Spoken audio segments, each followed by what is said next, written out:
What is going on, guys? Chun is back. I got another 4th generation standard match for you guys today against the one and only BlazinKickinChicken. For those of you guys who still don't know who he is, feel free to check him out. His link to his channel will be in the description. He's definitely worth a look because he's probably one of the best players on the 4th generation OU scene that I can think of. Now we're just gonna go ahead and jump straight into it.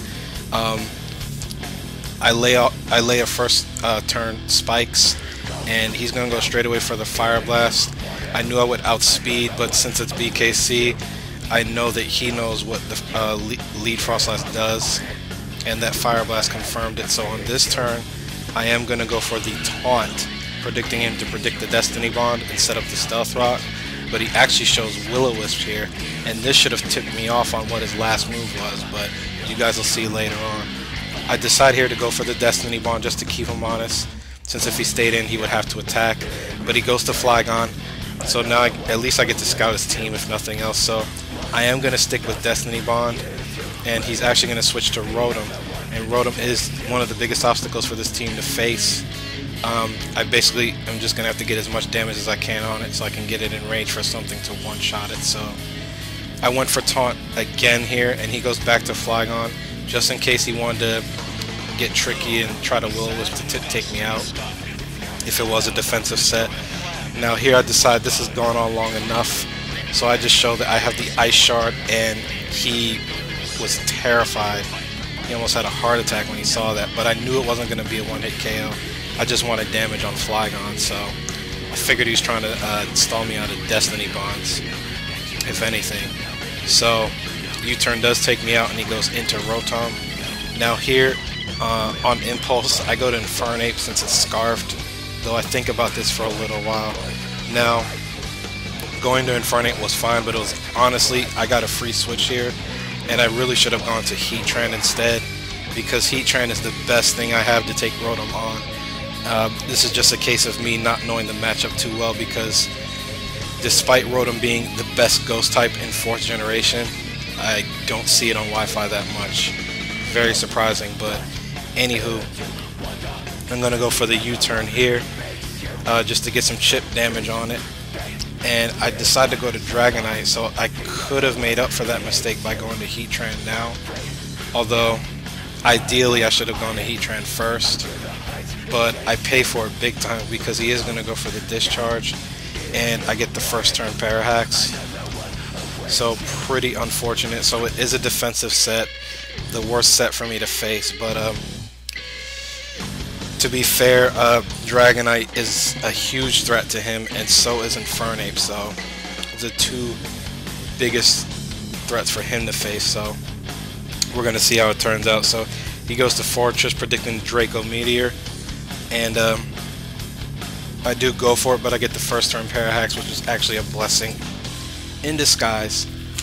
And now he's going to go to Suicune because he knows he doesn't want to risk a Fire Blast. He hasn't laid any hazards down yet, but I do predict the switch, and I just go for the superpower just in case he did want to get ballsy and stay in, or I would hit something hard whatever came in. So it literally did 49.9% damage after Leftovers recovery. He's literally 1 HP over half. So he is actually going to go for the Hydro Pump here. I thought he would go for the obvious Ice Beam just to take me out. So I just decided to go for the Extreme Speed. And the mindset for me was most of my guys are frail, so there's no sense in doing any tricky predictions and getting them KO'd. So that's what I proceed to do here. And The reasoning why he went for Hydro Pump was most likely he was predicting a Steel type switch in. Now, since Suicune is a bulky water, obviously, I'm just going to have to deal with it like I deal with all bulky waters. I don't have anything to put this Suicune on a timer, so I just have to get as much damage on it as I can and bring it in range, which is what I pretty much do for things that I can't normally deal with any other way. So, he knew that going for Draco Meteor wasn't really safe on my part, but he is going to go to Rotom after bringing me down to exactly 10% of my health, which is like, really? Life Orb will do exactly 30 damage to me, whatever attack I throw, so I do go for the extreme speed. He was predicting that, and he got the free leftovers recovery. Now, I did contemplate my move there for a little while, wondering if I should sacrifice Dragonite now to get the free switch, or to just save it for Death Fodder later, and I chose the latter by going to Heatran. I figured this was my best chance to get Stealth Rock up, as it's getting towards the mid-game now. I haven't seen his last guy yet, and I thought it might be a flyer. So, anywho, he does get 2 just discharges off, and he's going to go back to Heatran, and I'm going to go for the Dragon Pulse, predicting him to switch, whether it was Heatran, Suicune, or one of the two, or the unseen Pokemon, or Flygon. He does go to Heatran, figuring I wouldn't risk Earth Power, missing, and expecting the Fire Stab. Now here I knew he would set up Stealth Rock, so I go to Dragonite before they go up. At first glance it seems like a pretty good play, but a better play would have been to just stay in and just go for the Earth Power. But I think I still wanted to get some use out of Dragonite at the time, and also I didn't want to risk the speed tie either if he was running max speed with a timid or naive nature. So I just go for the extreme speed here and knock myself out just to see what he's going to do, and he does end up just going for the Fire Blast. Now I am going to go back to Heatran on the free switch in, and I started getting the notion that he might not carry Earth Power, because I thought he might carry Hidden Power Grass. But, and this is why I mentioned what I mentioned in the beginning, the Will-O-Wisp should have tipped me off here. As a Life Orb, Heatran doesn't carry Will-O-Wisp, it carries either Taunt or Explosion. So I end up over-predicting, thinking he would switch, and I just Dragon Pulse again. But it turns out he does carry the Earth Power, and even the Sugar Berry is not going to save me. So that was a pretty big blow. I really put myself behind making that play. So I'm in a pickle. I could go to Infernape and get the easy revenge kill, but then Rotom gets a free switch in. So Gengar is my only option at this point. So I'm going to have to sub and just hope for the best. I also didn't have anything else to take a discharge from Rotom, and that's exactly what I go for. And he is going to go for the Fire Blast, and he misses. That was pretty big, and you guys will see how big that was in the next couple of turns. I am going to go for the Focus Blast here, and the first time it is going to hit, I do get a crit, but it absolutely did not matter. So Heatran does go down, so I'm pretty much back in the game at this point because I got Gengar behind a sub.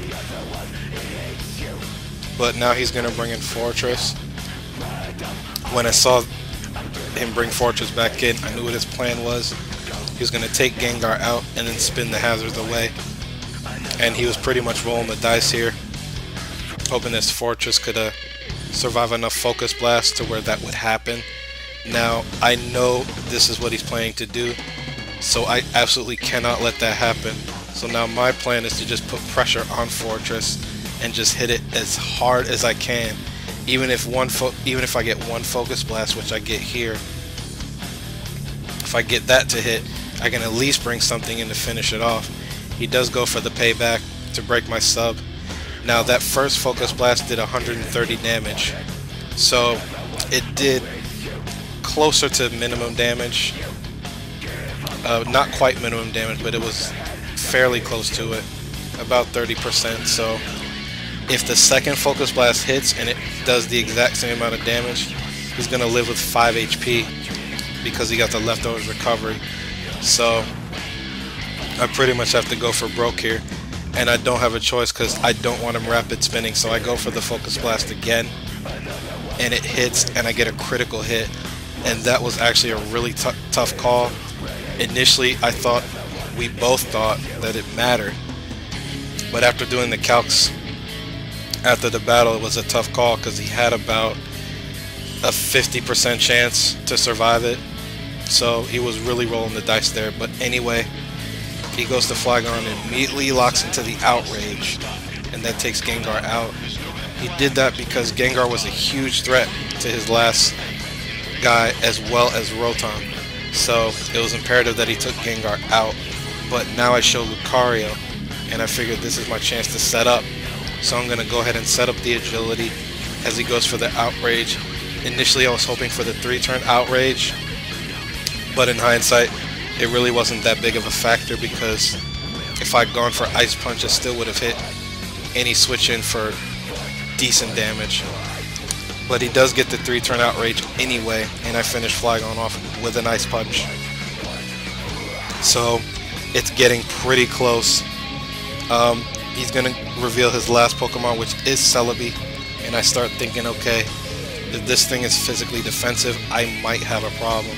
So I'm going to go straight for the Crunch just to gauge what type of set it is, and it does just under half. And here I'm just sitting here wishing I was running the Swords Dance set and not Agility, but what can you do?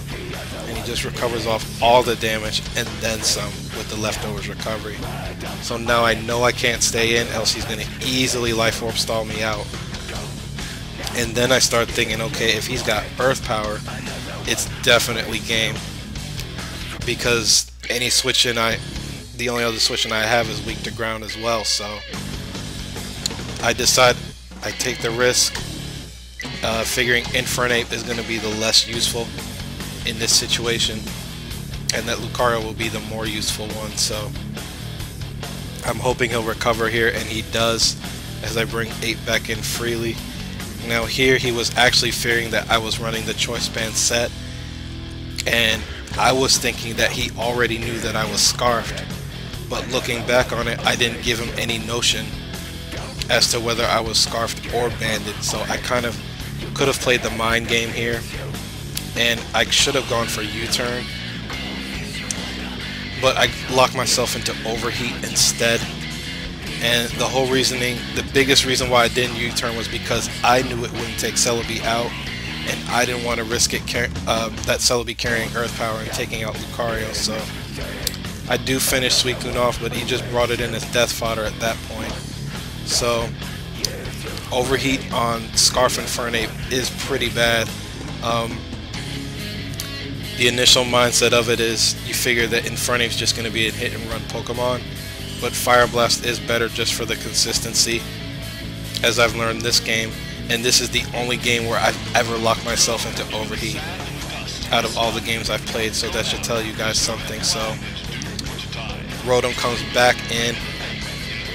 I missed the second Overheat and he gets off a Discharge, but being the good sport that BKC is, he decides to just go for the Will-O-Wisp just so I can get the next one to hit, which it does.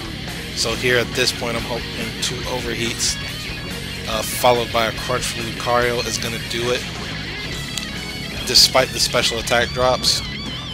So and at this point I figured I had already lost, so this was the final game plan for me, to just damage as much as I could with Overheat and then try to clean up with Lucario. If nothing else, try to go for the maximize my chances for hacks with Ice Punch with Lucario if it ended up being a Lucario versus Celebi situation. But he is going to finish me off with a Discharge, and my last poke is Lucario. So I'm going to go straight for it here, and I go right for the Crunch because I know Ice Punch is not going to do it at that range, being as it's defensive. And the health bar goes down, and he lives with 3 HP. And he finishes me off with a Discharge, and that is going to be the game. But that was an excellent, excellent game, BKC. Definitely hope to play you again sometime. And guys, don't forget to check out his side of the battle as well, which is also on his channel. But yeah, that's pretty much going to be it, guys. Don't forget to like, comment, and subscribe if you love what you saw and heard. And Chun is out. Peace.